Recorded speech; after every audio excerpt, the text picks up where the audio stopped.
السلام عليكم ورحمة الله وبركاته سودوا صاحبيال ومر كلي مقال آدي أدو حيسا بدن انت أنا عشان جودة جلين فضلا داتا مركور تصوب بقطة channelka كوسو بير أو سبسكرايب صار قبل كان فروسي كوسو جاران فيديو إذا آد كويسة بدن أنا كسو دينو إن شاء الله ما أنت عشر كوينا وحكوسة بسني هاي قاب كاد فيسبوك هذا تكور مريكاتو فيسبوك هذا سياد كور مريسو حسمانيسا يعني فيسبوك هذا قيبتاس يوس فيديو آد جلسي بيج كذا sida aad u saari lahayd thumbnail haddaba aabka aan ku saari doono waxaa lagu magaciisa Creator Studio aabka aan uga caawin doono si aan u saarno haddaba aabkan wuxuu u shaqeeyaa sidoo u shaqeeyaa ni faahfaahinaya aabkan wuxuu u shaqeeyaa markaad rabto in aad aabkan aad isticmaasho waa inaad Facebook-gaada horto uu ciwaankaada ku gashan yahay haddaan aabka aan sidatan aan usoo furno Creator Studio sida u jeedid aabkan wuxuu shaqeynayaa sida tan xagga hoose qaybtan waa fiidiyowyadii weeyeen qaybtan waa fiidiyowada aad soo gelisay qaybtanna waa analytics channelkaada inta uu sameeyay weeyaan qaybtan analytics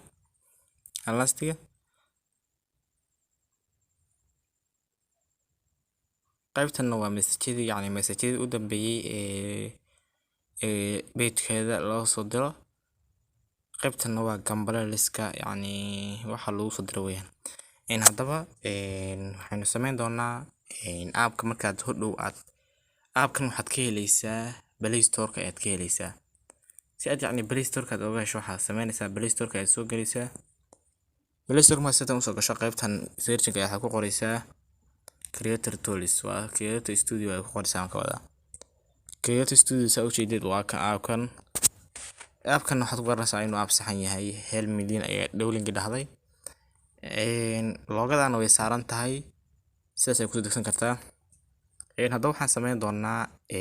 aabkan waxaan u isticmaalnaa laba qaab intaadan aabkan waxaa dhici karto markaad soo dejiso inuu ku shaqeyn waayo anna marba ii shaqeyn waaye sababta ugu shaqeyn waayeen waxay tahay Facebook-gan haatan aad u jeedid kan cadeenka Facebook-gan noocan ay leedahay ku magacaabaan Facebook-gan ciwaankii ay ku jiray laakiin adiga waxaad sameynaysaa Facebook-gan kan buluuga ah ee Facebook ku qoran tahay ayaad ciwaankaada gelinaysaa haddii aadan uu kugu jirin kanna waxaad sameynaysaa inaad soo dejisto oo kala soo degto Facebook inaad Play Store-ka kala soo degto ama aad sameysid qaybtan Chrome ayuu waxa ku qoraysaa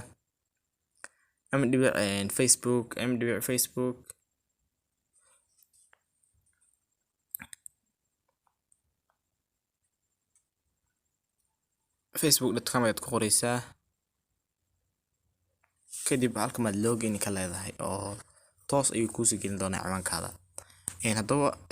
waxaan sameyn doonaa cashkan ku soo laaban doonaa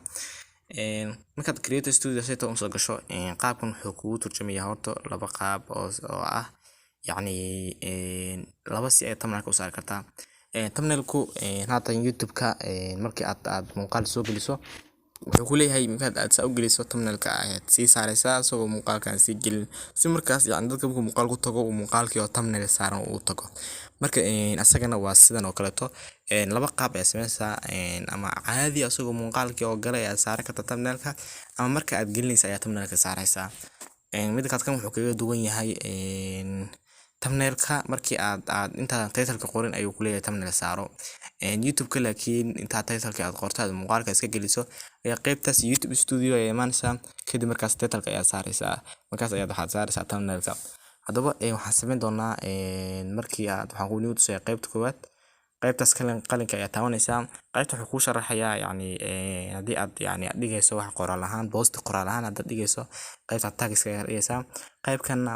live dad live gelisan live waad geli kartaa caadi qaybtana waa photo sawir caadiga waad gelin kartaa Facebook-ga qaybta video-ga ayaan tageynaa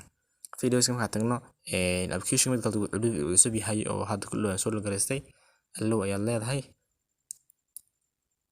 waxyaalaha allow ay iska leedahay kadib waxaad sameynaysaa inaad soo qaadato muuqaalku doona ha ahaado waxaad ka soo qaadanaysaa muuqaal baad ka soo qaadanaysaa kadib waxaad leedahay next ayaad leedahay haddaba muuqaalkii wuxuu kuu sameynayaa halkaas ayuu kuu saarayaa halkan waxaad ka saaraysaa videoga title-kiisa ayaa ka saaraysaa halkanna waa description-ki weeyaan qaybta ay ku qoran tahay add thumbnail ayaad waxaad ka saaraysaa thumbnail-ka ayaad ka saaraysaa wuxuu ku leeyahay upload images iyo choose from upload image ayaa leedahay kadib ama shorts ka ayaad ka saaraynaa saujeedid yani thumbnail-ku noo saarmay haddaba title-ka ayaad ku qoranaysaa kadib waxaad leedahay publish ayaad leedahay saas ayaad u saari kartaa thumbnail-ka iyo qaybta kalena anigu tuso ah yani sida aad adigoo videogii aad dhigtay aad ugu saari lahayd thumbnail waxyaalahan ayada waa sawiro waxaan raadinaynaa videogan waa kan ka saaraynaa kaas thumbnail maadaama uu leeyahay mar labaad ayaan ku celin doonaa waxaad sameynaysaa qorto videoga ayaa kusoo durfanaysaa markaa kusoo durfato qaybtaas ay qalinka hoos ayaad ku dhufanaysaa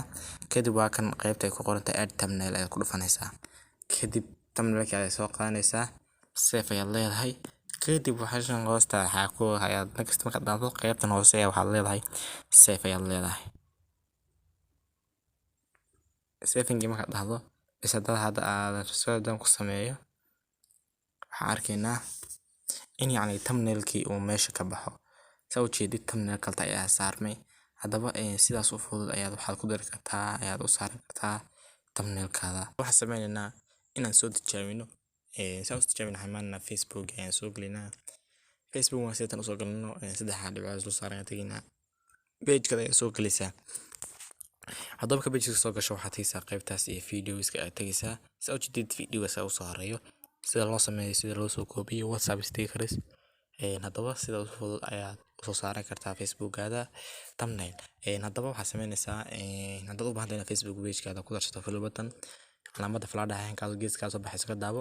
muuqaalkana videogeena linkiisa description-ka ku soo dhigi doonaa community hore inuu ku soo bin gareyn doonaa insha Allah muuqaalkana halkaas ayuu ku ogyahay billahi tawfiiq assalamu calaykum waraxmatullaahi wabarakaatuh